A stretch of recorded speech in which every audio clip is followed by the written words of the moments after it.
Hello dear students, once again welcome back to our channel Gyan Lab and welcome back to our one shot lecture series. Chapter number 13 तक मैंने आपको one shot lectures provide कर दिए हैं. आज मैं लेकर आई हूँ आपके बायोलॉजी टेक्स्ट बुक का second last chapter, that is chapter number 14, ecosystem and energy flow. इस चैप्टर का भी वेटेज ज्यादा नहीं है, 2 से 3 मार्क्स इतना ही इसका वेटेज है. और इस चैप्टर में से भी जो एक्सपेक्टेड क्वेश्चंस हैं, जो पीवाईक्यूज हैं, वो हम डिस्कस करेंगे, टॉपिक्स का ओवरव्यू देखेंगे और चैप्टर को 45 मिनट्स में खत्म करेंगे. आई विल ट्राई कि मैं 45 मिनट्स में खत्म करूं, 5-10 मिनट आगे पीछे का बफर आप समझ के चलो, ठीक है. चलो, तो सबसे पहली बात, इकोसिस्टम एंड एनर्जी फ्लो की जब हम बात करते हैं तो इकोसिस्टम में क्या क्या आता है. इकोसिस्टम में बायोटिक एंड अबायोटिक दोनों कंपोनेंट्स इन्वॉल्व होते हैं. बायोटिक एंड अबायोटिक, यहाँ पर देखो दिया है, टैंसली ने इकोसिस्टम को कैसे डिफाइन किया है. बायोटिक कंपोनेंट्स जब ये अपने आसपास के सराउंडिंग एनवायरनमेंट के साथ इंटरैक्ट करते हैं तो उसको हम इकोसिस्टम बोलते हैं. तो ये जो साइंटिस्ट का नाम है, ये साइंटिस्ट का नाम आपको सीईटी एग्जाम में पूछा जा सकता है. जिन लोगों को नहीं पता, मैं उनको अभी बता देती हूँ कि प्ले स्टोर पर हमारा एक एप्लीकेशन है. उस एप्लीकेशन में नोट्स एंड पीडीएफ वाला जो सेक्शन है, उसमें मैंने बहुत सारा फ्री मटेरियल आप लोगों के लिए अपलोड करके रखा है. वहीं पर आपको साइंटिस्ट के नाम वाली एक पीडीएफ मिल जाएगी, जिसमें कौन से साइंटिस्ट ने कौन से साल में क्या डिस्कवरी की थी वो सब लिखा हुआ है. तो पूरा क्लास 11th का 4 चैप्टर्स और क्लास 12th के पूरे सिलेबस पूरा मैंने एक पीडीएफ बनाया है जो आप यूज कर सकते हो. उसके अलावा मैंने आपको बहुत सारे एमसीक्यूज इस एप्लीकेशन पे फ्री में दिए हैं. 1000 एमसीक्यूज तो ऐसे ही एमएसटी सीईटी 25 का जो पीवाईक्यूज है वो पूरा फोल्डर आपको फ्री में दे दिया है, ताकि आप ऐप ओपन करो और एमसीक्यू सॉल्व करो, ताकि आपकी सीईटी की प्रैक्टिस अच्छे से हो सके. जो बच्चे सीईटी एग्जाम को लेकर सीरियस हैं, सबसे पहली बात तो आपके सीईटी फॉर्म का डेडलाइन नजदीक आ रहा है. सीईटी फॉर्म जल्दी जल्दी भरो. आपका नर्सिंग का फॉर्म भी रिलीज हो चुका है, 25 फेब नर्सिंग फॉर्म का लास्ट डेट है, तो नर्सिंग का फॉर्म भी भर के लो. और तीसरी सबसे जरूरी बात कि जो बच्चे अपने सीईटी एग्जाम को लेकर सीरियस हैं, अगर आप लोग अपनी एमएसटी सीईटी की प्रिपरेशन बहुत अच्छे से करना चाहते हैं तो आप हमारा वरदान बैच ज्वाइन कर सकते हैं, क्योंकि इस बैच में हम आपका पूरा सिलेबस लाइव कवर करेंगे बायो का. और इसी बैच में ये जो मॉक टेस्ट वाला कोर्स है, ये कोर्स आपको एब्सोल्युटली फ्री ऑफ कॉस्ट मिलेगा. तो जिन बच्चों को सीईटी के लेक्चर्स प्लस मॉक टेस्ट सब कुछ अवेलेबल करके चाहिए तो वो वरदान बैच ज्वाइन करो. जिनको लेक्चर्स अटेंड नहीं करने पर मॉक टेस्ट बहुत ज्यादा इंपॉर्टेंट है, अगर मॉक टेस्ट प्रैक्टिस करनी है तो आप हमारा मॉक टेस्ट वाला कोर्स परचेस कर सकते हो. एक चीज याद रखो, आप लेक्चर्स अटेंड करो मत करो, ज्यादा थ्योरी पढ़ो मत पढ़ो, लेकिन मॉक टेस्ट सॉल्व करो. और मॉक टेस्ट सॉल्व करने के लिए थ्योरी तो पढ़ना ही पड़ेगा, और थ्योरी पढ़ने के लिए लेक्चर समझ में आना चाहिए, तो लेक्चर्स देखना ही पड़ेगा. तो it is all interconnected like food web, जो हम आज के चैप्टर में पढ़ने वाले हैं. तो फूड वेब वाला जो टॉपिक है वो ऑफ टॉपिक और अपना सीईटी का प्रिपरेशन सब एक दूसरे से कनेक्टेड है. चलो, let's see about the introduction. तो इकोसिस्टम मतलब क्या होता है, बायोटिक और अबायोटिक कंपोनेंट से मिलकर जो एनवायरनमेंट में हमको देखने मिलता है, दैट इज इकोसिस्टम. अब इकोसिस्टम को 2 पार्ट में डिवाइड किया है, terrestrial ecosystem and aquatic ecosystem. Terrestrial ecosystem मतलब क्या होता है, लैंड वाला इकोसिस्टम, और एक्वेटिक इकोसिस्टम क्या होता है, वाटर वाला इकोसिस्टम. अब इसमें भी नेचुरल इकोसिस्टम होते हैं और आर्टिफिशियल इकोसिस्टम होते हैं. नेचुरल इकोसिस्टम की अगर मैं बात करूं तो टेरेस्ट्रियल में नेचुरल इकोसिस्टम आता है फॉरेस्ट, लेकिन अगर हम आर्टिफिशियल टेरेस्ट्रियल इकोसिस्टम की बात करें तो उसमें आ जाता है अपना फील्ड वगैरह. ठीक है, इधर दिया है क्या फ्लोचार्ट, हाँ ये देखो, नेचुरल इकोसिस्टम और आर्टिफिशियल इकोसिस्टम. नेचुरल इकोसिस्टम में टेरेस्ट्रियल और एक्वेटिक आता है. टेरेस्ट्रियल में ग्रासलैंड, फॉरेस्ट, डेजर्ट, ये सब नेचुरल है. और एक्वेटिक में fresh water ecosystem, marine ecosystem, ये सब आपका नेचुरल है. ठीक है, लेकिन अगर मैं आर्टिफिशियल इकोसिस्टम की बात करूं तो आर्टिफिशियल इकोसिस्टम में क्या आ जाएगा, यहाँ पर आर्टिफिशियल इकोसिस्टम में आ जाएगा fish tank, farmland, pond, ये सब आर्टिफिशियल इकोसिस्टम में आ जाएगा. तो इस चैप्टर में हम क्या पढ़ने वाले हैं, इस चैप्टर में हम पढ़ने वाले हैं इकोसिस्टम का structure, productivity, food chain, food web, nutrient cycling, nutrient cycling के बाद डिग्रेडेशन, एनर्जी पिरामिड्स वगैरह सब कुछ हम इस चैप्टर में ओवरव्यू देखने वाले हैं. अब सबसे पहली बात, अगर हम इकोसिस्टम का स्टार्टिंग देखें तो इकोसिस्टम का स्ट्रक्चर और फंक्शन क्या बताता है. इकोसिस्टम का स्ट्रक्चर यहाँ पर कैसे बताया गया है, 2 टाइप का स्ट्रक्चर बताया है. या तो आप इकोसिस्टम को वर्टिकली देख सकते हो, या तो आप इकोसिस्टम को हॉरिजॉन्टली देख सकते हो. अब यहाँ पर आपको क्या दिखाई दे रहा है, स्ट्रैटिफिकेशन. देखो, जब बायोटिक और अबायोटिक ऑर्गेनिजम्स एक दूसरे के साथ इंटरैक्शन करते हैं तो उसके वजह से हमको इकोसिस्टम देखने मिलता है. और उस इकोसिस्टम में कितने टाइप के प्लांट्स हैं, कितने टाइप के एनिमल्स हैं, ये आइडेंटिफाई करना और उनके पॉपुलेशन को काउंट करना, एन्यूमरेशन यानी कि काउंटिंग. तो कितने ऑर्गेनिजम्स हैं, कौन से टाइप के ऑर्गेनिजम्स हैं, ये सब पता करने के लिए हमको एक स्ट्रक्चर डिसाइड करना पड़ता है। अब जैसे कॉलेज वगैरह में जब आप लोग एडमिशन लेते हो तो 90% वाले बच्चों का पहले लिस्ट में नाम आता है, फिर 80 वालों का, फिर 70 वालों का, फिर 60 वालों का।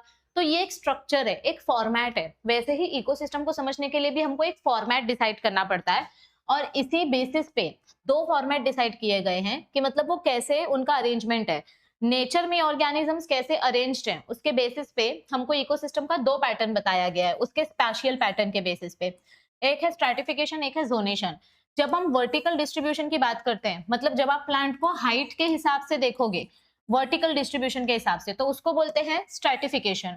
और जब आप ऑर्गेनिजम्स को हॉरिजॉन्टल अरेंजमेंट के हिसाब से देखोगे तो उसको बोलेंगे जोनेशन। अब यहाँ पर हम ट्रीज का एग्जांपल ले सकते हैं, फॉरेस्ट का एग्जांपल ले सकते हैं। ये जो प्लांट्स अलग अलग लेयर में आपको दिखाई दे रही है, ये अपना स्ट्रैटिफिकेशन वाला अरेंजमेंट है, मतलब वर्टिकल अरेंजमेंट।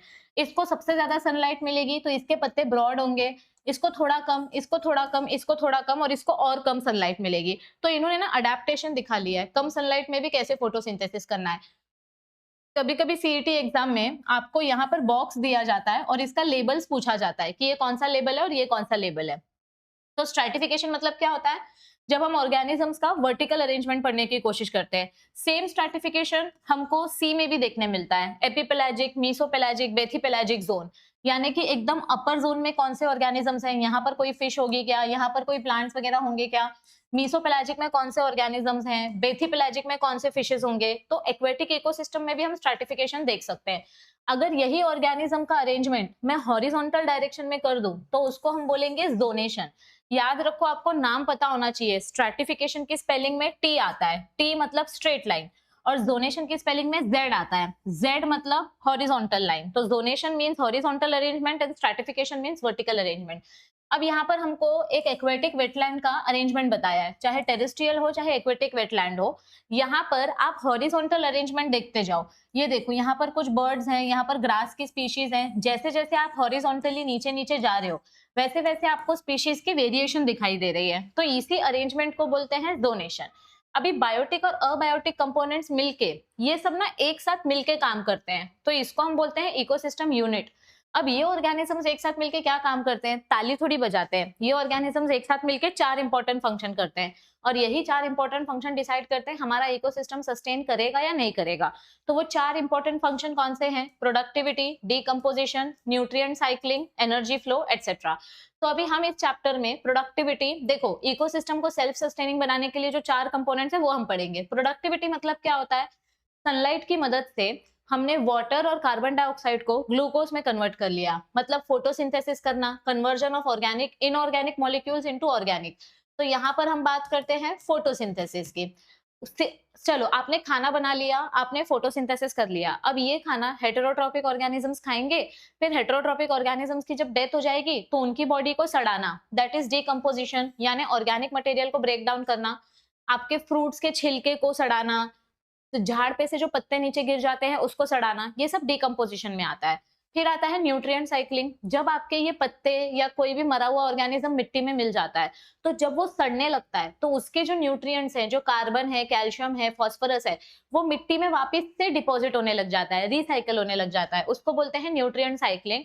और फिर होता है एनर्जी फ्लो। एनर्जी फ्लो क्या होता है, समझो कि गाजर को खरगोश ने खाया, कैरेट को रैबिट ने खाया, फिर रैबिट को बड़े एनिमल ने खाया, तो यहाँ पर कैरेट में जो विटामिन थे वो रैबिट को मिले, फिर रैबिट को जिसने खाया उसको थोड़े कम विटामिन मिले। तो ये जो एनर्जी ट्रांसफर हो रही है दैट इज एनर्जी फ्लो। अब यहाँ पर एक सिंपल सा एग्जांपल बताया है। ऐसा बोला है कि इमेजिन करो एक पॉन्ड है, उस पॉन्ड में छोटे छोटे फाइटोप्लैंक्टन्स रहते हैं। तो जो फाइटोप्लैंक्टन्स हैं वो प्रोड्यूसर्स हैं, क्योंकि वो फोटोसिंथेसिस करते हैं, उनके पास क्लोरोफिल है।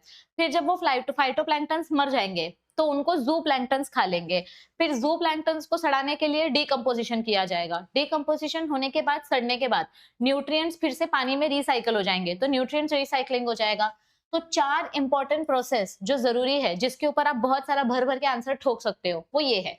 प्रोडक्टिविटी यानी फोटोसिंथेसिस, डीकंपोजिशन एंड मिनरलाइजेशन यानी कि ऑर्गेनिक मैटर को सड़ाकर उसके मिनरल्स को वापस से सॉइल में डिपॉजिट करना, और जब न्यूट्रिएंट सॉइल में डिपॉजिट हो जाते हैं तो उसको बोलते हैं मिनरलाइजेशन एंड न्यूट्रिएंट साइक्लिंग। और फिर आता है एनर्जी फ्लो। एनर्जी फ्लो एक ही डायरेक्शन में होता है, जो खाना बनाता है उसमें सबसे ज्यादा एनर्जी होती है, और फिर उसको जो खाएगा उनमें धीरे धीरे एनर्जी कम कम जाती है। एनर्जी फ्लो में 10% लॉ भी अप्लाई होता है, जो हम आगे देखने वाले हैं, ठीक है। तो एक एक करके प्रोडक्टिविटी के बारे में क्या बताया है। प्रोडक्टिविटी यानी कि आपके प्लांट में कितना ज्यादा ऑर्गेनिक मैटर बन रहा है। प्रोडक्टिविटी को कैलकुलेट करने के लिए यूनिट क्या है, ग्राम्स पर मीटर स्क्वायर पर डे। मतलब एक दिन में कितनी एनर्जी, कितना मॉलिक्यूल्स बन सकता है, कितना ऑर्गेनिक मैटर बन सकता है। अभी प्रोडक्टिविटी को दो पार्ट में डिवाइड किया है, एक ग्रॉस प्राइमरी प्रोडक्टिविटी और एक नेट प्राइमरी प्रोडक्टिविटी। देखो ग्रॉस प्राइमरी प्रोडक्टिविटी मतलब क्या होता है। समझो कि कल को आपको जाके जॉब लगी, कोई बहुत अच्छे हाई फाई मल्टीनेशनल कंपनी में आप जॉब कर रहे हो, आपकी स्टार्टिंग सैलरी 50,000 है। भगवान करे सबको अपने मन की जॉब मिले, ओके। सो आपकी स्टार्टिंग सैलरी 50,000 है। अब आपके घर का भाड़ा 25,000 है, आपके राशन का खर्चा 10,000 है, आपके मोबाइल रिचार्ज वाईफाई ब्ला ब्ला ब्ला ब्ला का खर्चा 10,000 है। तो 50,000 में से 25,000 भाड़ा गया, 10,000 आपने राशन वाशन में डाले, और बाकी और 10,000 आपके एक्स्ट्रा खर्चे हो गए। तो 25 प्लस 10 प्लस 10 45,000 तो आपके खत्म हो गए। बचा कितना, 5,000। तो देखो जो टोटल इनकम आपको मिलता है वो है 50,000, आपके हाथ में 50,000 आया, दैट इज ग्रॉस प्रोडक्टिविटी। उसको ग्रॉस प्रोडक्टिविटी बोलते हैं, जो आपके हाथ में आता है। लेकिन इसमें से जितना बचता है लास्ट में खर्चा खत्म होने के बाद, उसको नेट प्राइमरी प्रोडक्टिविटी बोलते हैं। तो ग्लूकोज फोटोसिंथेसिस करके हमने बनाया, this is gross primary productivity. लेकिन इसमें से थोड़ा सा ग्लूकोज प्लांट खुद यूज करता है एनर्जी बनाने के लिए, क्योंकि उसको भी तो एनर्जी चाहिए, उसको भी तो सरवाइव करना है।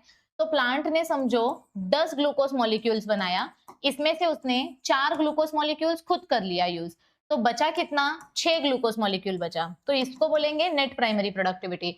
तो this is gross primary productivity, this is respiration, यानी कि उसने खुद का प्रोसेस करने के लिए 4 ग्लूकोज मॉलिक्यूल्स यूज कर लिए, और बचा कितना, 6।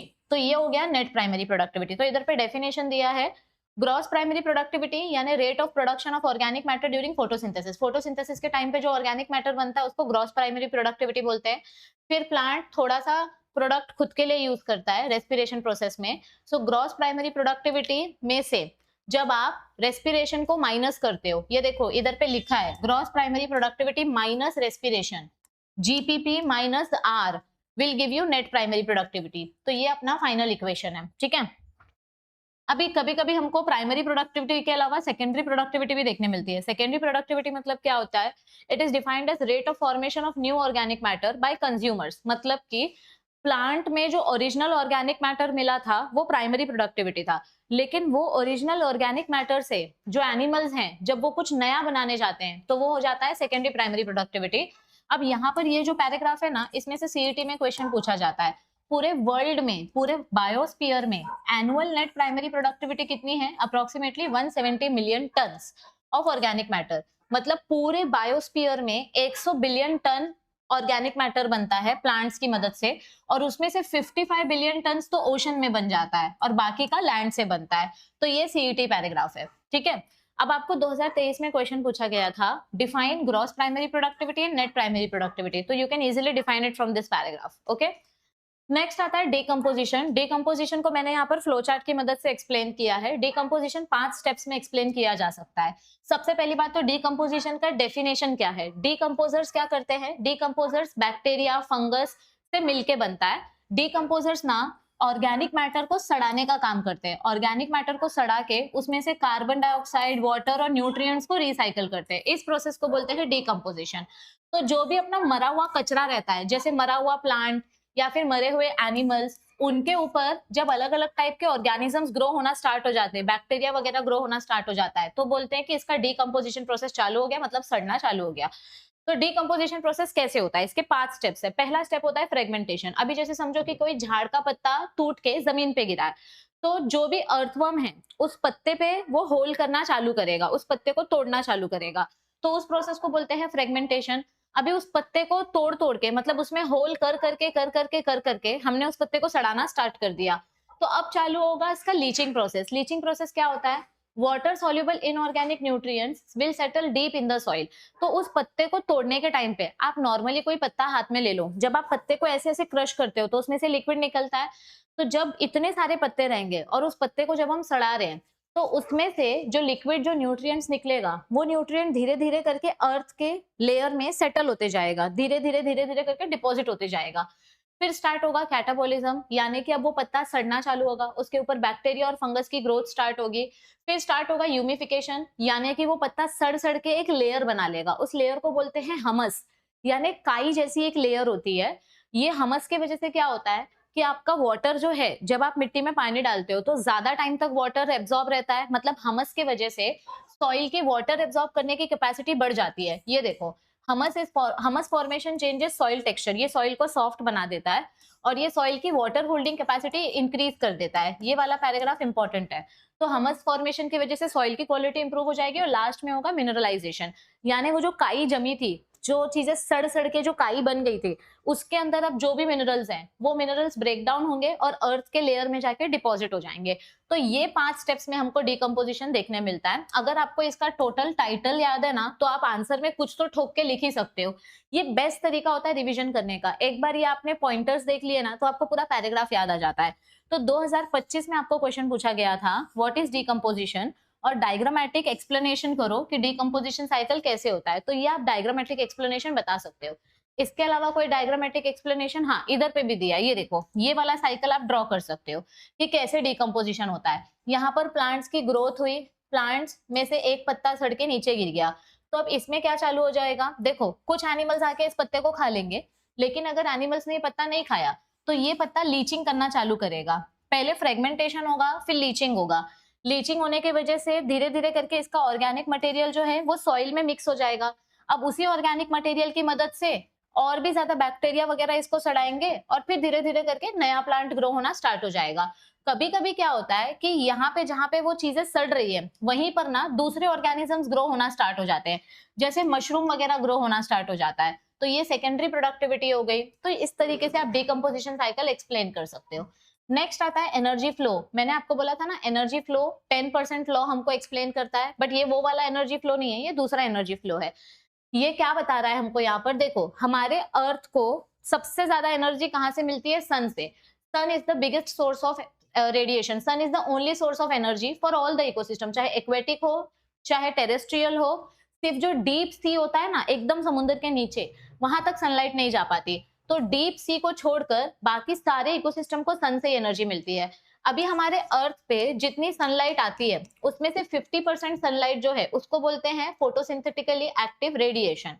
प्लांट और फोटोसिंथेटिक बैक्टीरिया जो हैं, ये इसी सनलाइट की मदद से अपना खाना बनाते हैं। अब देखो, 50% सनलाइट फोटोसिंथेटिकली एक्टिव रेडिएशन है, इसमें से सिर्फ 2 to 10% सनलाइट यूज होती है और बाकी सनलाइट रिफ्लेक्ट होके वापस चली जाती है। तो इस सनलाइट में से सिर्फ 2 to 10% सनलाइट हमने यूज की। ये लाइन आपको सीईटी में पूछी जाती है। इसीलिए it is very important to know कि कैसे हमारा सोलार एनर्जी प्लांट्स में से एटमॉस्फेयर में से सनलाइट को ट्रैप करता है। अब यहाँ पर देखो, जब आप खाना बनाते हो तो जो भी न्यूट्रिएंट्स आपने बनाए हैं, ये एनर्जी एक ही डायरेक्शन में ट्रांसपोर्ट होती है। तो डायरेक्टली या इनडायरेक्टली हम सारे के सारे ऑर्गेनिज्म प्लांट के ऊपर ही डिपेंड करते हैं कि प्लांट खाना बनाएगा और हमको देगा। तो यहाँ पर हमको यूनिडायरेक्शनल फ्लो ऑफ एनर्जी देखने मिलता है, यानी कि प्रोड्यूसर्स ने जो एनर्जी बनाई है, प्रोड्यूसर्स को हम बोलते हैं फोटो ऑटोट्रॉफ्स, क्योंकि ये फोटोसिंथेसिस करके खाना बनाते हैं। अब इसका एग्जांपल अगर आपको पूछा तो आप क्या बोलोगे, फाइटोप्लैंक्टन्स, ग्रासेस एंड ट्रीज। इन्होंने जो खाना बनाया है वो खाना हर्बीवोर्स आके खा लेते हैं, मतलब घास फूस चरने वाले जानवर। तो इनको बोलेंगे प्राइमरी कंज्यूमर। एग्जाम्पल गाय, ग्रास हॉपर, जू प्लैंक्टन्स, ये सब घास फूस वगैरह खाते हैं, ठीक है। फिर आता है थर्ड लेवल, यानी कि कार्निवोर्स, यानी सेकेंडरी कंज्यूमर, जो इन एनिमल्स को खाएंगे, जैसे ग्रास हॉपर वगैरह को फिश वगैरह या फिर बर्ड्स वगैरह आके खा लेते हैं। और फिर आता है अपना फोर्थ ट्रॉपिक लेवल, यानी टॉप कार्निवोर, टर्शरी कंज्यूमर्स। इनको हम ओमनिवोर्स भी बोल सकते हैं। ये सब कुछ खा लेते हैं, जैसे इंसान, लायन, दे ईट एवरीथिंग। ह्यूमंस क्या नहीं खाते, चाइना का एग्जांपल लेते हो, जिंदा जानवर खा जाते हैं, तो हम तो ओमनिवोर्स हैं, ठीक है। तो ये हमारा इकोसिस्टम का एनर्जी फ्लो है। अलग अलग ट्रॉपिक लेवल्स आपको बताया गया है। ये टेबल काफी इंपॉर्टेंट है, इसमें से आपको कुछ भी पूछा जा सकता है, ठीक है। अब देखो, इस पैराग्राफ में आपको क्या समझ में आ रहा है कि यहाँ पर आप एक पर्टिकुलर डायरेक्शन में जा रहे हो, लेकिन रियल लाइफ में ये डायरेक्शन फॉलो होता है क्या? नहीं, रियल लाइफ में बहुत ही कॉम्प्लिकेटेड सिस्टम हमको देखने मिलता है। ये देखो, यहाँ पर ना हमको फूड चेन एक्सप्लेन करने के लिए, फूड चेन और फूड वेब एक्सप्लेन करने के लिए यहाँ पर अलग अलग हमको चेन्स बताई गई हैं। पहला चेन है ग्रेजिंग फूड चेन, मतलब घास है, डियर इस घास को खाएगा और लेपर्ड इस डियर को खा लेगा। बहुत ही सिंपल सा है, एक सिंपल फूड चेन हमने देखा। लेकिन सच में ये फूड चेन फॉलो होता है क्या? नहीं, आगे जाके पता चलेगा। This is first food chain, this is second food chain, detritus food chain. मतलब समझो घास है, डियर ने घास को खाया, फिर लेपर्ड ने डियर को खाया। अब लेपर्ड मर गया तो लेपर्ड की बॉडी सड़ना चालू होगी, तो अब उसकी बॉडी को सड़ाने का काम कौन करेंगे? बैक्टीरिया यानी सेप्रोट्रॉप्स। ये सेप्रोट्रॉप्स क्या करते हैं? ये एंजाइम सिक्रेट करते हैं, जिसके वजह से डेड मटेरियल सड़ना चालू होता है और सिंपल और इनऑर्गेनिक मटेरियल्स में कन्वर्ट होना स्टार्ट हो जाता है। अब ये जो डेट्रिटस फूड चेन है, ये ग्रेजिंग फूड चेन से कनेक्टेड है। नेचुरल इकोसिस्टम में कुछ एनिमल्स जैसे कॉकरोचेस, बेयर्स, ह्यूमन, ये ओमनीवोर्स माने गए हैं। ओमनीवोर्स मतलब कौन होते हैं? जो सब कुछ खाते हैं। ओमनीवोर्स प्रोड्यूसर्स को भी खाते हैं, कंज्यूमर्स को भी खाते हैं। तो यहाँ पर हम फूड चेन फॉलो नहीं कर सकते, फिर यहाँ पे कॉम्प्लिकेटेड सिस्टम हो जाता है और हमको फूड वेब देखना पड़ता है। अभी देखो सिंपल सी बात है, ये जो ग्रास हॉपर है, इस ग्रास हॉपर को चूहा भी खा सकता है, फ्रॉग भी खा सकता है। तो ये एक चेन फॉलो नहीं कर रहा है, ये कॉम्प्लिकेटेड वेब सिस्टम फॉलो कर रहा है। एनर्जी ट्रांसपोर्ट की अगर मैं बात करूं कि एनर्जी कैसे ट्रांसपोर्ट होती है ट्रॉफिक लेवल में, तो यहाँ पर ना 10% लॉ फॉलो होता है। 10% लॉ क्या बोलता है हमको कि अगर प्रोड्यूसर के पास जितनी एनर्जी है, इसमें से सिर्फ 10% एनर्जी प्राइमरी कंज्यूमर के पास जाएगी और फिर इसके पास जितनी एनर्जी है, इसमें से सिर्फ 10% एनर्जी सेकेंडरी कंज्यूमर के पास जाएगी। कैलकुलेट करके देखो, अभी हमारे प्लांट के पास 1000 जूल्स है, ठीक है। अभी इसका 10% का कैलकुलेशन करो, 10% मतलब 10/100, तो ये दो जीरो कट, ये जीरो कट, मतलब डियर के पास गई 100 जूल्स। अब इसका 10% निकालो, 10% मतलब डिवाइड बाय 100, 10 इंटू 10/100, तो ये दो जीरो कट, ये दो जीरो कट, मतलब लायन के पास सिर्फ 10 जूल्स एनर्जी गई। अब समझो कोई बहुत अमीर इंसान है और उसने इस लायन का ऑर्डर किया और वो ये लायन खा रहा है, जंगल में लायन का शिकार किया और इस लायन को खा रहे, तो अब जो इंसान इस लायन को खाएगा उसको कितनी एनर्जी मिलेगी? ये दो zero cut, zero zero cut, उसको सिर्फ 1 जूल एनर्जी मिलेगी। मतलब अगर हम एनर्जी की बात करते हैं तो जैसे जैसे आप ट्रॉफिक लेवल बढ़ाते जाते हो, एनर्जी कम होते जाती है। The amount of energy available decreases at each level. आप जितना ज्यादा ट्रॉफिक लेवल कॉम्प्लिकेट करते जाओगे, उतना ज्यादा एनर्जी लेवल कम होता जाएगा। और ये लॉ किसने दिया था? आर लिंडरमन ने दिया था। इस लॉ में क्या बोला गया है कि सिर्फ 10% एनर्जी ही ट्रांसफर होती है from one trophic level to next trophic level. तो प्रोड्यूसर के पास सबसे ज्यादा एनर्जी होती है, फिर थोड़ा एनर्जी हर्बीवोर को मिलता है, फिर थोड़ा सा कंज्यूमर को मिलता है, और टॉप कार्निवोर तक तो एनर्जी मिलता ही नहीं है। इसीलिए एनर्जी लॉ हमको एक्सप्लेन किया गया है। अभी इसके अलावा एक सिंपल सी चीज हमको क्या बोली गई है कि जब हम फूड चेन या फूड वेब वगैरह पढ़ते हैं, तो देखो फूड चेन एक पर्टिकुलर डायरेक्शन में जाना पॉसिबल ही नहीं है, क्योंकि हमारा इकोसिस्टम बहुत ज्यादा कॉम्प्लिकेटेड है, इसीलिए फूड चेन एग्जिस्ट नहीं करते हैं। लेकिन ये फूड चेन जो है, ये आपस में इंटरकनेक्ट होके फूड वेब बना देते हैं। ओके, अब आपको 2023 में क्वेश्चन पूछा गया था, हर्बीवोर का एग्जांपल्स क्या आएगा? फाइटोप्लैंक्टन्स, जो मैंने यहाँ पे बोला ना, हर्बीवोर का एग्जांपल फाइटोप्लैंक्टन्स, सॉरी हर्बीवोर का एग्जांपल आएगा जू planktons, grass hopper and cow, और इनको प्राइमरी कंज्यूमर बोलेंगे। तो रुको, क्वेश्चन क्या पूछा है? Ecosystem, energy flow in an ecosystem. अच्छा, ये प्राइमरी प्रोड्यूसर है ना, तो ये प्राइमरी कंज्यूमर आएगा, this will be primary consumer. Primary producer का एग्जांपल पूछा है, तो कौन बनाता है खाना? प्लांट्स, तो यहाँ पर ग्रासेस वगैरह आप एग्जांपल ले सकते हो। मैन और लायन क्या है? टर्शरी कंज्यूमर है, टॉप कार्निवोर। और सेकेंडरी कंज्यूमर का एग्जांपल पूछा, तो सेकेंडरी कंज्यूमर में कौन आएगा? फिश, फॉक्स, ये सब सेकेंडरी कंज्यूमर्स में आएंगे। ठीक है, अब यहाँ पर 2025 में लास्ट ईयर आपको क्वेश्चन पूछा गया कि फूड चेन में एनर्जी फ्लो बताओ कि किसको कितनी एनर्जी मिलेगी। प्लांट के पास 1000 जूल्स एनर्जी है, आपको क्या पूछा गया है कि लायन को कितनी एनर्जी मिलेगी? इसके पास 1000 जूल्स है, इधर दिया है कि प्लांट के पास 1000 जूल्स है, तो इसके पास 100 जूल्स आएगी और लायन के पास 10 जूल्स आएगी। अगर समझो यहाँ पर मैन दे दिया, तो मैन के पास कितनी एनर्जी जाएगी? नीचे कमेंट करो जरा, मुझे भी पता चले आपको समझा है कि नहीं समझा है। नेक्स्ट आता है इकोलॉजिकल पिरामिड। अभी इकोलॉजिकल पिरामिड जो है, ये कॉन्सेप्ट हमको किसने दिया था? सी एल्टन ने ये कॉन्सेप्ट हमको एक्सप्लेन किया था। बेसिकली इकोलॉजिकल पिरामिड हमको क्या बताता है कि ऑर्गेनिजम्स जो सबसे ज्यादा क्वांटिटी में प्रेजेंट हैं, वो सबसे बेस में आएंगे, और जैसे जैसे इनका प्रोडक्टिविटी या इनकी क्वांटिटी कम होते जाएगी, वैसे वैसे ऑर्गेनिजम्स जो हैं उनका पॉपुलेशन कम होते जाएगा और हमको एक पिरामिड जैसा स्ट्रक्चर देखने को मिलेगा। तो इकोलॉजिकल पिरामिड में बेस में हमको सबसे हाईएस्ट नंबर ऑफ ऑर्गेनिजम्स देखने मिलते हैं या फर्स्ट ट्रॉफिक लेवल देखने मिलता है, और जो इसका टॉप होता है वहां पर टॉप लेवल कंज्यूमर्स देखने मिलते हैं। अब पिरामिड्स बहुत सारे अलग अलग टाइप के होते हैं। नंबर पिरामिड में पॉपुलेशन काउंट होता है, बायोमास पिरामिड में प्रोडक्टिविटी देखने मिलती है कि कौन सा ऑर्गेनिज्म कितना प्रोडक्टिविटी कर रहा है।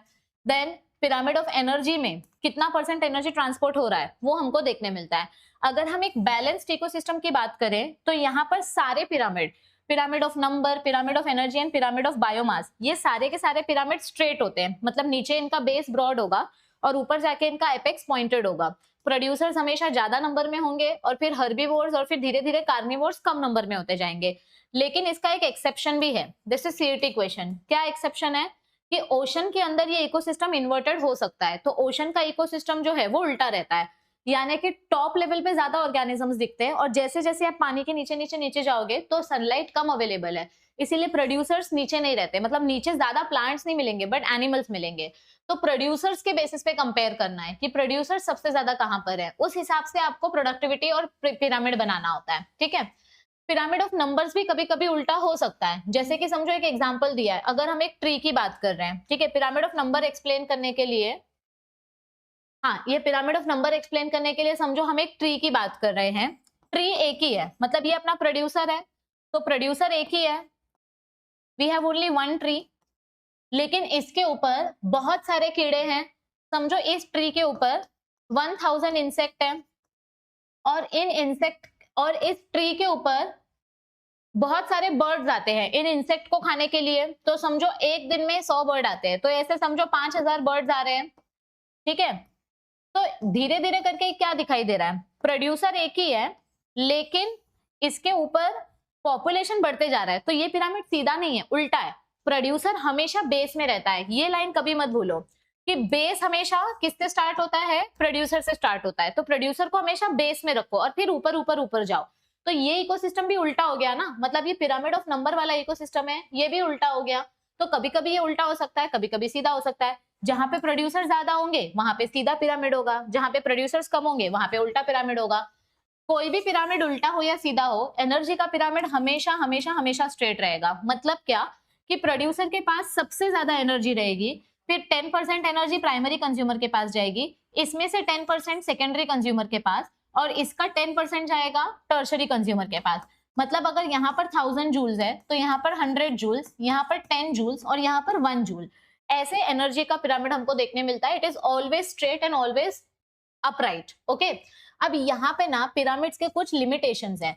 देखो पिरामिड में सिर्फ है ना सिंपल फूड चेन इमेजिन किया गया है, बट अभी हमने कुछ मिनट पहले पढ़ा कि फूड चेन रियल नेचर में एग्जिस्ट नहीं करता, क्योंकि रियल नेचर में हमको फूड वेब देखने मिलता है, क्योंकि एक ऑर्गेनिज्म मल्टीपल फंक्शंस कर सकता है, इसीलिए इकोलॉजिकल पिरामिड पे हम ज्यादा डिपेंड नहीं कर सकते। 2024 में आपको क्वेश्चन पूछा गया था, describe pyramid of energy with the help of diagram, तो आपको ये पिरामिड ऑफ एनर्जी का डायग्राम बनाना है और ये एक्सप्लेनेशन देना है, ठीक है। अब बात आती है न्यूट्रिएंट साइक्लिंग की। ये तो आप लोग बचपन से पढ़ते आ रहे हो, 9, 10, 11 से पढ़ते आ रहे हो, कार्बन साइकिल, फास्फोरस साइकिल के बारे में। कार्बन साइकिल के कुछ बेसिक इंफॉर्मेशन है जो आपको सीईटी में पूछा जाता है। देखो जब भी कोई न्यूट्रिएंट इकोसिस्टम में रिसाइकल होता है तो उसको हम न्यूट्रिएंट साइकिल या बायोजियोकेमिकल साइकिल बोलते हैं। ये बायोटिक और अबायोटिक ऑर्गेनिजम्स की मदद से रिसाइकल होते रहता है। अब न्यूट्रिएंट साइकिल्स यहाँ पर दो टाइप में बताए गए, एक गैसियस साइकिल, एक सेडिमेंट्री साइकिल। गैसियस साइकिल का एग्जांपल है नाइट्रोजन साइकिल और कार्बन साइकिल, ये हमने चैप्टर 7 में पढ़ा था।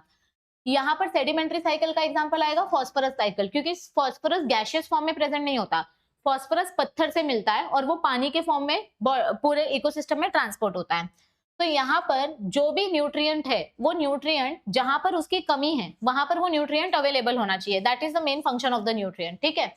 अब अगर हम कार्बन साइकिल की बात करें तो देखो धरती पे जितने भी लिविंग ऑर्गेनिजम्स है सबकी बॉडी में कार्बन है, तो हमारा जो ऑर्गेनिज्म का वेट है, हमारा ड्राई मास या प्लांट का ड्राई मास 49% तो कार्बन से ही बना है।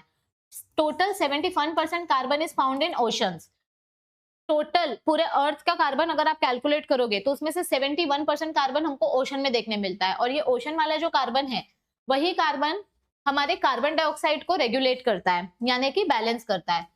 कार्बन जो है it is a part of rocks and fossil fuels. देखो पुरानी लकड़ियां, कोयला वगैरह जलाओगे तो उससे भी हमको कार्बन मिलता है, और ये कार्बन सीधा जब जलता है तो धुएं की मदद से एटमॉस्फेयर में जाता है, और लकड़ी वगैरह जो है ये धीरे धीरे करके सड़ती है, तो जब ये डिकम्पोज होती है तो उसका कार्बन वापस से मिट्टी में मिक्स होता है, फिर बारिश आती है तो वो कार्बन पानी में बह के ओशन में चला जाता है।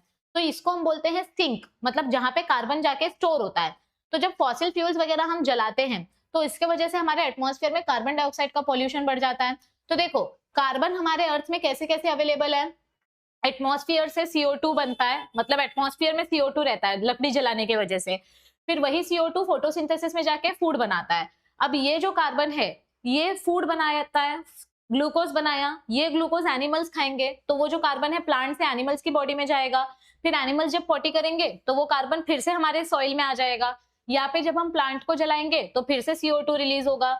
ये जो डिकम्पोजर्स है, जो बैक्टीरिया है, फंगस है, जब ये किसी भी ऑर्गेनिक मटेरियल को सड़ाते हैं तो वो लोग भी कार्बन रिलीज करते हैं, तो ये कार्बन फिर से लैंड और वाटर में मिक्स हो जाता है। जब भी हम पेट्रोल डीजल वगैरह जलाते हैं तो उसकी वजह से वापस कार्बन डाइऑक्साइड एटमॉस्फेयर में रिलीज होता है। ये CET क्वेश्चन है। हर साल 5.5 billion ton carbon dioxide fossil fuels जलाने की वजह से रिलीज होता है, यानी डीजल और पेट्रोल जलाने की वजह से, और उसमें से 3.3 बिलियन टन जो है वो एटमॉस्फेयर में ही रह जाता है। मतलब हमारा एटमॉस्फेयर हमेशा कार्बन से पोल्यूटेड रहता है। उसमें से आधे से ज्यादा कार्बन तो सी वाटर में जाके डिपॉजिट हो जाता है और फिर जो जाके कैल्शियम फॉस्फेट्स या फिर शेल्स बन जाते हैं। ठीक है, लकड़ी जलाने से, फॉरेस्ट फायर से कार्बन डाइऑक्साइड का पॉपुलेशन पोल्यूशन बढ़ता है। ये कार्बन एटमॉस्फेयर से ओशन में जाता है, फिर ओशन में कुछ कार्बन एब्जॉर्ब हो जाता है और फिर some amount of carbon is lost to sediments and removed from circulation. तो कुछ कार्बन तो वाटर बॉडीज एब्जॉर्ब कर लेती है, लेकिन बाकी का कार्बन हमारे एटमॉस्फेयर में ऐसे ही घूमते रहता है और फिर इसी कार्बन डाइऑक्साइड की वजह से ग्लोबल वार्मिंग होती है। मतलब ये हमारा एक ग्रीन हाउस गैस है जो हम चैप्टर नंबर 15 में पढ़ने वाले हैं। फॉसिल फ्यूल्स के पास भी बहुत सारा कार्बन है, ये भी कार्बन को रिसाइकल करते रहते हैं। जंगल वगैरह जितनी तेजी से हम काटते जा रहे हैं उसके वजह से क्या हो रहा है, प्लांट खत्म होते जा रहा है। अब प्लांट अगर रहेगा ही नहीं तो CO2 कौन एब्जॉर्ब करेगा, और उस वजह से CO2 का कॉन्सेंट्रेशन बढ़ते जा रहा है। तो पूरा का पूरा जो कार्बन साइकिल है ये कैसे मेंटेन होता है, पहले फोटोसिंथेसिस में कार्बन यूज होता है, फिर रेस्पिरेशन करने के टाइम पे कार्बन रिलीज होता है, फिर जब ऑर्गेनिक मैटर सड़ता है तो वापस से कार्बन सॉइल में मिक्स हो जाता है, फिर वो कार्बन सेटल हो जाता है और फिर जब आप उसको वापस जलाते हो, प्लांट वगैरह को जलाते हो, सॉइल में से कार्बन वापस प्लांट में जाता है, फिर प्लांट को जलाएंगे, फिर CO2 रिलीज होगा, फिर से CO2 रिलीज हुआ, फिर से फोटोसिंथेसिस होगा। तो ये साइकिल चलते रहता है। अब अगर हम बात करें फॉस्फोरस साइकिल की, तो फॉस्फोरस कैसे बनता है, जब हमारा पत्थर टूटता है, वेदरिंग ऑफ रॉक्स के वजह से हमारा फॉस्फोरस रिलीज होता है। तो फॉस्फोरस एक बहुत ही इंपॉर्टेंट कंस्टिट्यूएंट है, क्योंकि DNA में भी फॉस्फोरस होता है, सेल मेम्ब्रेन में भी फॉस्फोरस होता है, ATP energy molecule adenosine triphosphate उसमें भी फॉस्फोरस होता है। तो फॉस्फोरस हमें बहुत ज्यादा क्वांटिटी में चाहिए, हमारी बोन्स की स्ट्रेंथ के लिए, हमारे टीथ के स्ट्रेंथ के लिए, हमें हर जगह पे फॉस्फोरस की जरूरत पड़ती है। फॉस्फोरस का नेचुरल सोर्स क्या है, पत्थर। पत्थर जब टूटता है, जब नेचर के वजह से नेचुरल वेदरिंग होती है और जब रॉक्स ब्रेक डाउन होते हैं तो फॉस्फोरस रिलीज होता है। अब जो हमारे हर्बीवोर्स और अदर एनिमल्स होते हैं इनको फॉस्फोरस कहाँ से मिलता है, देखो ये फॉस्फोरस जो पत्थर से टूटता है वो मिट्टी में मिक्स होता है और फिर मिट्टी से प्लांट में जाता है, फिर छोटे छोटे एनिमल्स जब प्लांट को खाते हैं तो उनको ये फॉस्फोरस मिल जाता है और फिर वही एनिमल्स जब पॉटी करते हैं तो वो फॉस्फोरस वापस से सॉइल में यूज हो जाता है और रिसाइकल हो जाता है। नेचर में बहुत सारे फॉस्फेट सोल्युबलाइजिंग बैक्टीरिया भी प्रेजेंट हैं जो ऑर्गेनिजम्स को सड़ाकर उसमें से फॉस्फेट रिसाइकल करते हैं। कार्बन साइकिल गैसियस साइकिल है, लेकिन फॉस्फोरस साइकिल सेडिमेंट्री साइकिल है, इसलिए फॉस्फोरस रेस्पिरेशन से रिलीज नहीं होता। फॉस्फोरस सिर्फ पत्थर टूटने से या ऑर्गेनिजम्स के मरने से ही रिलीज किया जाता है। फॉस्फोरस साइकिल और कार्बन साइकिल में दो डिफरेंस है। पहला difference, atmospheric input of phosphorus through rainfall is very small as compare to carbon input, क्योंकि कार्बन गैसियस फॉर्म में अवेलेबल है ना और फॉस्फोरस सेडिमेंटरी फॉर्म में अवेलेबल है, तो ये एटमॉस्फेयर में ज्यादा नहीं प्रेजेंट होता। दूसरा, exchange of phosphorus between organism and environment is very less as compare to carbon. Phosphorus सिर्फ सॉइल में प्रेजेंट है या वाटर में, लेकिन कार्बन हवा में प्रेजेंट है। तो ऑर्गेनिजम्स और न्यूट्रिएंट के बीच में, मतलब फॉस्फोरस कार्बन के बीच में डायरेक्ट एक्सचेंज नहीं होता। कार्बन डायरेक्ट एक्सचेंज होता है पर फॉस्फोरस डायरेक्ट एक्सचेंज नहीं होता। तो कार्बन और नाइट्रोजन गैसियस है बट फॉस्फोरस सेडिमेंटरी है, इसीलिए फॉस्फोरस बहुत ही कम सप्लाई में अवेलेबल रहता है, इसीलिए इसको लिमिटिंग फैक्टर बोलते हैं। अगर अचानक से फॉस्फोरस बढ़ गया तो क्या होगा, चैप्टर नंबर 15 में भी ये टॉपिक दिया है। अगर अचानक से फॉस्फोरस की क्वांटिटी बढ़ गई तो उसकी वजह से ना पानी में सडनली अलगे की ग्रोथ होने लग जाती है। मतलब उनको अचानक से इतना सारा न्यूट्रिएंट्स मिल गया तो बहुत सारे अलगे की ग्रोथ हो जाती है और उसको बोलते हैं यूट्रोफिकेशन। यूट्रोफिकेशन में क्या होता है, पानी में अलगे की ग्रोथ होती है तो पानी के ऊपर ना काई जम जाती है। अब इसके वजह से सनलाइट अंदर नहीं जा पाती, तो धीरे धीरे करके अंदर जो झाड़ और एनिमल्स हैं ये एनिमल्स और झाड़ की डेथ होने लग जाती है। सो ओवर ग्रोथ ऑफ अलगे किल्स द एक्वेटिक लाइफ, यानी अलगे की ओवर ग्रोथ की वजह से पानी के अंदर की लाइफ मरने लग जाती है। इस प्रोसेस को बोलते हैं यूट्रोफिकेशन प्रोसेस। लास्ट टॉपिक आता है चैप्टर का इकोलॉजिकल सक्सेशन। सक्सेशन मतलब क्या होता है? धीरे धीरे होने वाले चेंजेस नेचर में, जब धीरे धीरे टाइम के साथ जो चेंजेस होते हैं, it is a spatial pattern जो टाइम के साथ होता है। Time is a very crucial factor here. तो इकोसिस्टम में हमको बहुत सारी अलग अलग स्पीशीज देखने मिलती हैं। तो धीरे धीरे करके ये स्पीशीज जैसे जैसे चेंज होती है या डेवलप होती है या मॉडिफाई होती है, तो उसको हम बोलते हैं सक्सेशन करना। पहली स्पीशीज जो ग्रो होती है उसको बोलते हैं पायनियर स्पीशीज, और जो सबसे लास्ट स्पीशीज रहती है, जब हमारा पूरा जंगल बन जाता है, रेडी हो जाता है, तो उसको बोलते हैं क्लाइमेक्स कम्युनिटी। और पायनियर स्पीशीज से लेके क्लाइमेक्स कम्युनिटी बनाने तक का जो बीच का स्टेज होता है उसको बोलते हैं इंटरमीडिएट स्टेज या फिर सीरल कम्युनिटीज। अब यहाँ पर हमको क्या बोला गया है कि पायनियर स्पीशीज जब ग्रो होना स्टार्ट होती है, ठीक है, पायनियर स्पीशीज जब ग्रो होना स्टार्ट होती है तो वो अलग अलग स्टेजेस दिखाती है। पहला स्टेज होता है न्यूडेशन यानी फर्स्ट ग्रोथ, फिर होता है इन्वेजन, धीरे धीरे करके अपने जैसे और भी ऑर्गेनिजम्स की पॉपुलेशन को बढ़ाना। फिर तीसरा स्टेज होता है एसेसिस, एसेसिस एंड एग्रीगेशन। एसेसिस मतलब क्या होता है? Establishment of colonies. एग्रीगेशन यानी अपने जैसे बहुत सारा पॉपुलेशन बढ़ाना। कंपटीशन एंड कोएक्शन, फिर जब अलग अलग स्पीशीज ग्रो होने लग जाएंगे तो उनके बीच में कंपटीशन होना स्टार्ट होता है, और फिर धीरे धीरे करके स्पीशीज स्टेबलाइज होना स्टार्ट करती है। अब यहाँ पर जब पहली स्पीशीज ग्रो होती है ना, तो उस पहली स्पीशीज को कोई भी न्यूट्रिएंट नहीं मिलता है।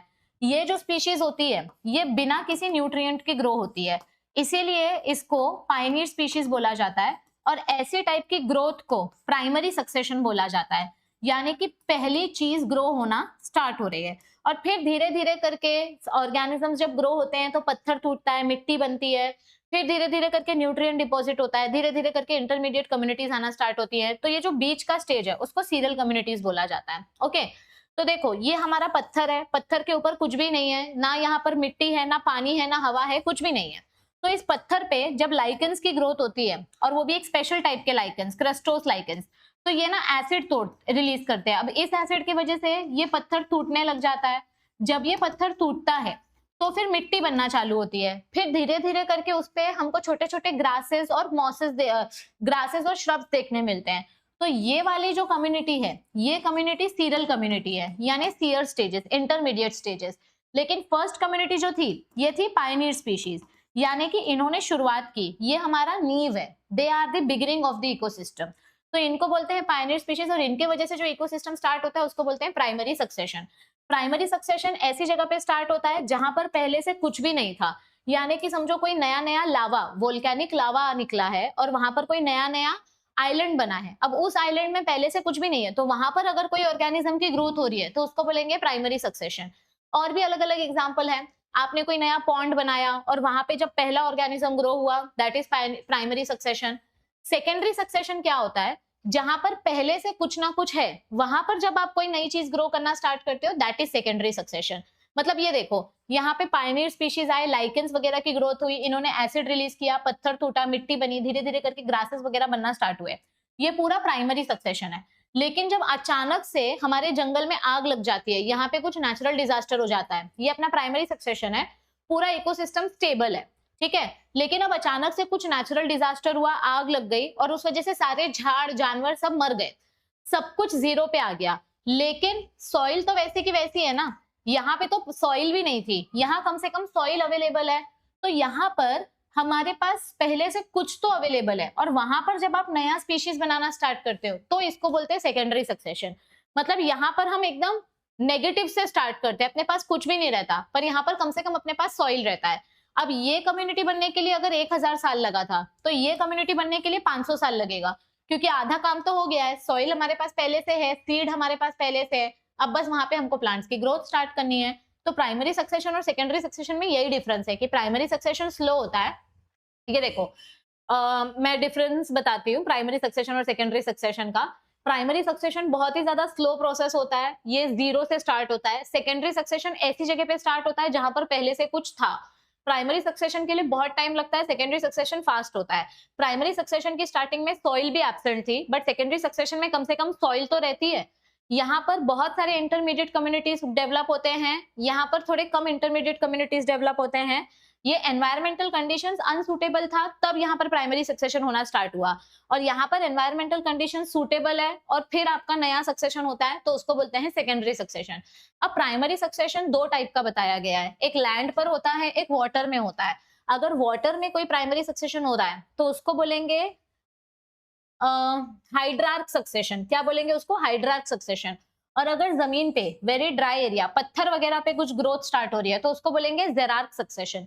देखो, शुरुआत कहीं से भी हो, पानी से शुरुआत हो या जमीन से शुरुआत हो, आगे जाके दोनों मिक्स होके एक मिडल कंडीशन बनाएंगे।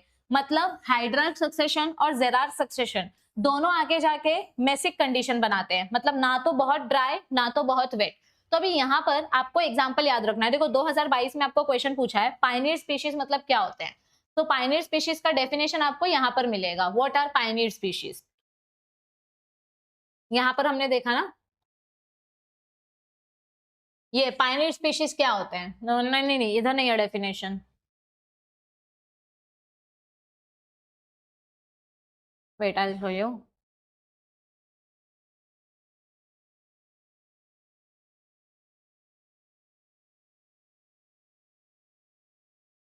रुको, यहीं पे कहीं पे तो होना चाहिए। हाँ, ये रहा डेफिनेशन। क्या मैं भी इतना ढूंढ रही हूँ। The species which grow on a bare area are called as primary species, pioneer species. जो मैं तब से चिल्ला चिल्ला के बता रही हूँ, क्रस्टोस लाइकेंस। ये लाइकेंस एसिड रिलीज करते हैं जिसकी वजह से पत्थर टूटता है, जिसकी वजह से सॉइल बनती है। तो ये देखो, पायनियर स्पीशीज का डेफिनेशन पूछा है। अब लैंड पे कैसा सक्सेशन हो रहा है? यहाँ पर मेरे पास सिर्फ पत्थर है, इस पत्थर पे लाइकेंस की शुरुआत हुई, ग्रोथ होना, फिर इन लाइकेंस ने एसिड रिलीज किया, 100 साल लगे, एसिड रिलीज किया, एसिड की वजह से पत्थर टूटा, फिर सॉइल बना, सॉइल में छोटे छोटे प्लांट्स की ग्रोथ होना स्टार्ट हुई, हर्ब्स की ग्रोथ होना स्टार्ट हुई, श्रब्स की ग्रोथ होना स्टार्ट हुई। ये सीक्वेंस इंपॉर्टेंट है, आपको ये सीक्वेंस के बेसिस पे सीईटी में क्वेश्चन पूछा जाता है। और फिर जाके अपना क्लाइमेक्स कम्युनिटी बन गया। अब यहाँ पर ना तो एनवायरमेंट बहुत ज्यादा ड्राई है ना ही बहुत ज्यादा वेट है, इसको बोलते हैं मेसिक कंडीशन। अब यहाँ पर आपको एग्जाम्पल क्या पूछा जाएगा कि जेरार्क सक्सेशन का पायनियर स्टेज कौन है, तो जेरार्क सक्सेशन का पायनियर स्पीशीज है लाइकेंस, और लाइकेंस का नाम क्या है? क्रस्टोस लाइकेंस, क्योंकि ये वाली स्पीशीज एसिड रिलीज करती है। अगर यही चीज पानी में शुरुआत हुई तो कैसे पता चलेगा? हमारे पास पहले सिर्फ पानी है, इस पानी में फाइटोप्लैंक्टन्स ग्रो होना स्टार्ट हुए, धीरे धीरे ये फाइटोप्लैंक्टन्स आगे जाके मॉडिफाई होके रूटेड सबमर्ज्ड प्लांट्स बन गए, मतलब इनको रूट आ गई। फिर धीरे धीरे करके ये प्लांट फ्लोट भी करने लगे, कुछ प्लांट्स ऊपर जाके फ्लोट करने लगे, रूटेड फ्लोटिंग प्लांट्स, ये देखो। फिर धीरे धीरे करके क्या हुआ? यहाँ पर दलदल बनना चालू हुआ, फिर धीरे धीरे पानी कम होता गया और पूरा का पूरा फॉरेस्ट कम्युनिटी बन गया। तो इसमें से क्वेश्चन पूछा जाता है कि प्राइमरी सक्सेशन में पानी में जब हम देखते हैं तो इसका पायनियर स्पीशीज कौन है? फाइटोप्लैंक्टन्स। और इसके रूटेड स्टेज में कौन सा एग्जांपल आएगा? लोटस। और फ्री फ्लोटिंग प्लांट्स में कौन सा एग्जांपल आएगा? पिस्टिया। तो इनमें से ना आपको क्वेश्चन पूछा जा सकता है, ठीक है। प्राइमरी सक्सेशन, सेकेंडरी सक्सेशन मैंने अभी ऑलरेडी डिस्कस किया। तो इकोलॉजिकल सक्सेशन क्या है और सीरल स्टेजेस के बारे में पूछा है हाइड्रार्क सक्सेशन के। What are the seral stages of hydrarch succession? मतलब आपको ये बीच के स्टेजेस बताने हैं, फाइटोप्लैंक्टन से स्टार्ट करना है और हर एक स्टेज का नाम बताना है। तो ये स्टेजेस का नाम पूछा था आपको 2022 में। फिर 2024 में क्वेश्चन आया, which one of the following does not evolve further? कौन सा ऐसा कम्युनिटी है जो आगे ग्रो नहीं होगा? ऑब्वियसली जो पूरी तरीके से ग्रो हो चुका है वो आगे ग्रो नहीं होगा, that is climax community. Movie का क्लाइमेक्स आता है ना, एंड, वहीं पर स्टॉप हो जाता है सब, तो आपका क्लाइमेक्स कम्युनिटी स्टॉप हो जाता है। क्लाइमेक्स कम्युनिटी तब तक चेंज नहीं होगी जब तक इकोसिस्टम स्टेबल है। अगर इकोसिस्टम में चेंजेस हुए तो क्लाइमेक्स कम्युनिटी में चेंजेस होंगे। लास्ट आता है इकोसिस्टम सर्विसेज। यहाँ पर क्या बोला गया है कि इकोसिस्टम से हमको भी कुछ फायदा होता है, इसीलिए हमें इकोसिस्टम का ध्यान देना पड़ता है। जैसे सपोर्टिंग सर्विसेज में हमको न्यूट्रिएंट रिसाइकल मिलता है, एनिमल्स को रहने की जगह वगैरह मिलती है। प्रोविजनिंग सर्विसेज में हमको इकोसिस्टम से क्या मिल रहा है? खाना मिल रहा है, रॉ मटेरियल मिल रहा है, मेडिसिन मिल रहे हैं, बहुत कुछ मिल रहा है। रेगुलेटिंग सर्विसेज में हम इकोसिस्टम को कैसे बैलेंस करते हैं? हम न्यूट्रिएंट्स को रिसाइकल करते हैं, कार्बन वगैरह को वापस से रिसाइकल करते हैं, वेस्ट को डिकम्पोज करते हैं। और कल्चरल सर्विसेज में हम historical and recreational experiences maintain करके रखने के लिए काफी ज्यादा मतलब एनवायरनमेंट को स्टेबल रखने की कोशिश करते हैं, ठीक है। अभी ये मेन इकोलॉजिकल सर्विस है, जैसे कि CO2 का फिक्सेशन। CO2 फिक्सेशन जरूरी है क्योंकि CO2 के मदद से ही फोटोसिंथेसिस होता है, और जब फोटोसिंथेसिस होता है तभी ऑक्सीजन रिलीज होता है। अगर फोटोसिंथेसिस नहीं होगा तो ऑक्सीजन नहीं मिलेगा और हम मर जाएंगे। और पॉलिनेशन एक इंपॉर्टेंट फैक्टर है, क्योंकि पॉलिनेशन की वजह से फ्लावर्स के जो नेक्टर है, इंसेक्ट को वो खाना मिलता है, और साथ ही साथ अपना सीड जर्मिनेशन यानी कि सेक्सुअल रिप्रोडक्शन की शुरुआत भी हो जाती है। तो ये सारे सर्विसेज जो है बायोडाइवर्सिटी में काफी इंपॉर्टेंट है। It is difficult to determine, यानी कि थोड़ा सा एक ही वर्ड में एक्सप्लेन करना डिफिकल्ट है, लेकिन ये बहुत इंपॉर्टेंट सर्विसेज है। अगर ये सर्विसेज हम इग्नोर करेंगे तो हमारा इकोसिस्टम का सस्टेनेबिलिटी कम हो जाएगा। ओके, तो इस चैप्टर को मैंने बोला था मैं 45 मिनट्स में खत्म करूंगी। आई होप कि 45 मिनट्स में मैंने ये चैप्टर खत्म कर दिया है, क्योंकि बहुत ज्यादा डिटेल नहीं है इस चैप्टर में। मैंने अपना प्रॉमिस पूरा किया। अब आपकी बारी, आपको ऐप डाउनलोड करके फ्री मटेरियल चेक करना है, और आपको इस चैनल को ज्यादा से ज्यादा अपने फ्रेंड्स के साथ शेयर करना है। वरदान बैच चेक करो, मॉक टेस्ट का कोर्स चेक करो, सीईटी के लिए सीरियस हो तो दोनों में से कुछ तो एक ज्वाइन करो, तो आपका अच्छे से प्रिपरेशन होगा। मैं कोशिश कर रही हूँ कि मैं आपके लिए जितना कर सकूं उतना करूं, और उसके लिए मुझे सिर्फ आपका सपोर्ट और प्यार चाहिए। तो आप चैनल को लाइक, शेयर, सब्सक्राइब करो, नीचे कमेंट करो, और आपके लिए मैं बहुत ही जल्द लास्ट चैप्टर लेकर आऊंगी ताकि आपके बोर्ड्स का रिवीजन पूरा हो जाए। So all the best everybody and I will see you soon. Bye bye, take care.